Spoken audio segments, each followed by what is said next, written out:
আমলের মৌসুম, গুনাহ মাফ করানোর একটা মৌসুম।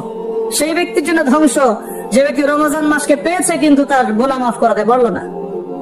সেই ব্যক্তির জন্য ধ্বংস, এই দোয়া করেছেন নবী সাল্লাল্লাহু আলাইহি ওয়াসাল্লাম, বদদোয়া করেছেন। সেই ব্যক্তির জন্য ধ্বংস যে রমজান মাসকে পেয়েছে কিন্তু রমজান মাসকে পেয়েও তার গুনাহগুলো মাফ করাতে পারলো না। এখন আমরা তো জানি না আমাদের গুনাহগুলো কত। যে গুনাহগুলো আমরা জানি সেগুলোকে মাথায় নিতে হবে, এই গুনাহ আমি করেছি জীবনে।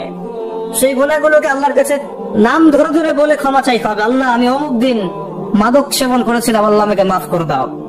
আল্লাহ, আমি অমুক দিন বন্ধুদের পাল্লায় পড়ে অন্যায় করেছি, আমাকে মাফ করে দাও।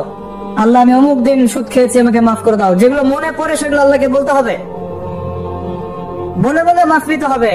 আর যদি মানুষের সাথে জড়িত ব্যাপার হয়, আল্লাহ, আমি অমুকের রিলিফের মাল আত্মসাৎ করেছি, ফেরত দেইনি, আল্লাহ আমাকে মাফ করো, আমাকে সেই মাল ফেরত দেওয়ার তৌফিক দাও।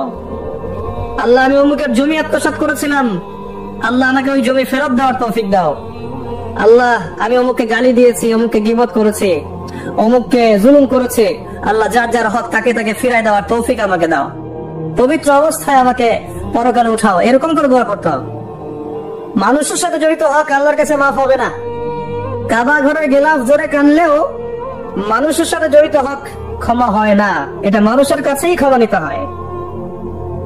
কেউ যদি ইসরায়েলের সাথে বন্ধুত্ব করে, ইসরায়েলের নাম তো শুনেছেন, ওদের সাথে বন্ধুত্ব করে যদি কাবা ঘরের মধ্যে আতর খুশবু লাগায়, এই ব্যক্তিকে কি বলা যাবে? কি বুঝলেন?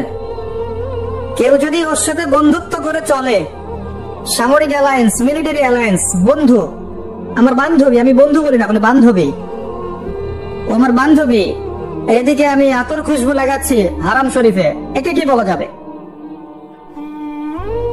তো বিষয়গুলো এরকম, মানুষের সাথে জড়িত হক আল্লাহর কাছে মাফ নেওয়া যাবে না, মানুষের কাছেই মাফ নিতে হবে। কথা কি বুঝতে পারছেন? রমজান মাস গুনাহ মাফের মাস, গুনাহগুলোকে ফাইন্ড আউট করে মাফ নিতে হবে। আল্লাহ পাক তৌফিক দান করুন। রমজানে বেশি বেশি দান সাদাকা করবেন সাধ্যমতো, এবং মানুষকে ইফতার করাবেন, বেশি বেশি ইফতার করাবেন। প্রত্যেকটা দিন মসজিদে ইফতার হবে।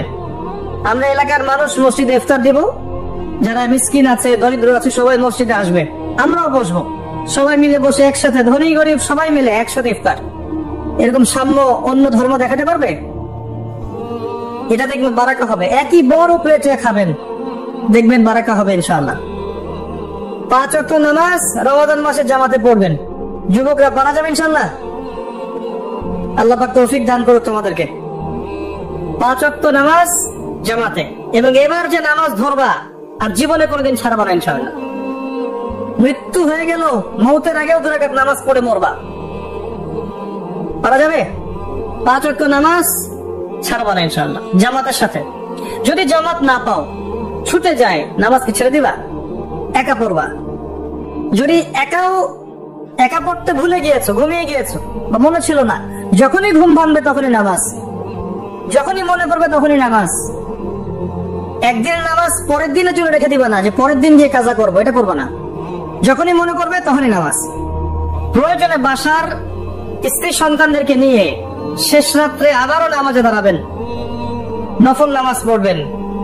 তারাবি তো পড়েছেন মসজিদে, রাতের বেলা যখন উঠেছেন শেষ রাত্রে, স্ত্রীকে উঠান, সন্তানকে উঠান, উঠে আবার নামাজে দাঁড়ান, 2-4 রাকাত নামাজ পড়েন জামাতের সাথে, একসাথে পড়ে। হাদিসের দার্স করবেন, নামাজের পর পর হাদিসের দার্স করবেন মসজিদে। আপনাদের কাছে মুনতাকাব হাদিস বইটা আছে না? আছে? ফয়জুল কালাম বই নাই? মিশকাত, বুলুগুল মারাম, রিয়াদুস সালিহিন, এই বইগুলো আছে না? হাদিসের এই কিতাবগুলো থেকে মসজিদে নামাজের পর দার্স হবে, সবাই অ্যাটেন্ড করবে।